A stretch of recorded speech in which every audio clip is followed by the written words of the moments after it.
സ്നേഹമുള്ളവരെ, വിശുദ്ധ കുർബാനയുടെ തിരുനാളിൻ്റെ മംഗളങ്ങൾ ഏറ്റവും സ്നേഹത്തോടെ നേരുകയാണ്. നമ്മുടെയൊക്കെ ജീവിതത്തിൽ ദൈവം ധാരാളം അനുഗ്രഹങ്ങൾ ചൊരിഞ്ഞിട്ടുണ്ട്. വിശുദ്ധ കുർബാനയുടെ മുമ്പിലിരുന്ന് പ്രാർത്ഥിക്കുന്ന അവസരങ്ങളിൽ നമ്മുടെ ജീവിതത്തിലെ നന്മകളും അനുഗ്രഹങ്ങളും ഒക്കെ ഓർത്ത് നമുക്ക് നന്ദി പറയുവാനായിട്ട് സാധിക്കട്ടെ. അതോടൊപ്പം ദുഃഖത്തിൻ്റെ വേളകളിൽ ഒരുപക്ഷെ ആരോടും പറയാൻ പറ്റാത്ത, പറഞ്ഞാൽ തൊട്ട് മനസ്സിലാക്കാൻ പറ്റാത്ത വേദനകളുടെ മുൻപിലും വിശുദ്ധ കുർബാനയുടെ മുൻപിൽ നമുക്ക് അഭയം തേടാം. പ്രത്യേകമായി ഇന്നും എൻ്റെ മനസ്സിൽ ഓർക്കുന്ന ഒരു നല്ലൊരു സംഭവമുണ്ട്. കോവിഡിൻ്റെ മൂർധന്യാവസ്ഥയിൽ അമേരിക്കയിലെ ഒഹായോ എന്ന് പറയുന്ന സ്റ്റേറ്റിൽ ക്ലീവലൻഡ് എന്ന് പറയുന്ന ഒരു രൂപതയുണ്ട്. ആ ദിവസങ്ങളിലൊക്കെ അവിടെയൊക്കെ സന്ദർശിക്കുവാനായിട്ട് ഇടയായി. കണ്ട ഒരു കാര്യമുണ്ട്. അതായത് ഈ പാൻഡമിക്കിൻ്റെ സമയത്ത് ജനങ്ങളൊക്കെ പരിഭ്രാന്തരായ നിമിഷങ്ങളിൽ ആ രൂപതയിലെ ജനങ്ങൾ വൈദികരോടും ബിഷപ്പിനോടുമൊക്കെ തങ്ങളുടെ ആഗ്രഹം പ്രകടിപ്പിച്ചു.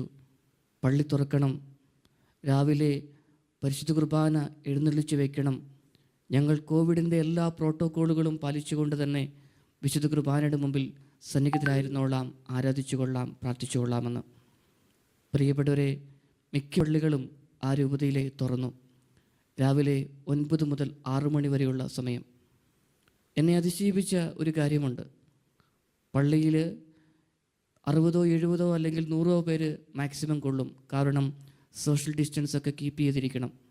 എന്നാൽ പാർക്കിംഗ് ലോട്ടിൽ പള്ളിയിൽ ഉള്ളതിനേക്കാൾ കൂടുതൽ ആൾക്കാർ തങ്ങളുടെ വാഹനങ്ങളിൽ കാത്തിരിക്കുകയാണ് പള്ളിയിലേക്ക് കയറി വരുവാൻ, വിശുദ്ധ കുർബാനയുടെ മുമ്പിലിരുന്ന് പ്രാർത്ഥിക്കുവാനായിട്ട്.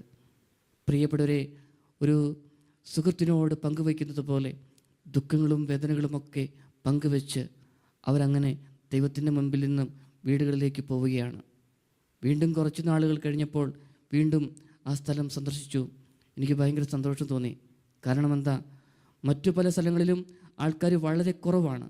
പക്ഷേ ഈ രൂപതയിൽ ഇടവകളിലൊക്കെ നിറച്ചും ആൾക്കാരെ കൊണ്ട്, ആ പള്ളികളൊക്കെ കൂടുതൽ ആൾക്കാരെ കൊണ്ട് മുഖരിതമായിരുന്നു. സ്നേഹമുള്ളവരെ, നമ്മുടെ ജീവിതത്തിലെ വിശ്വാസം വിശുദ്ധ കുർബാന കേന്ദ്രീകൃതമാകണം.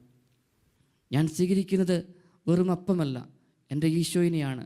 എൻ്റെ ഈശോ എൻ്റെ കൂടെയുണ്ടെങ്കിൽ എൻ്റെ ജീവിതത്തിൽ മാറ്റം വരും, എൻ്റെ പ്രിയപ്പെട്ടവരുടെ ജീവിതത്തിൽ മാറ്റം വരുമെന്ന ബോധ്യമുണ്ടാകട്ടെ. ദൈവം നമ്മെ അനുഗ്രഹിക്കും. ആമേൻ.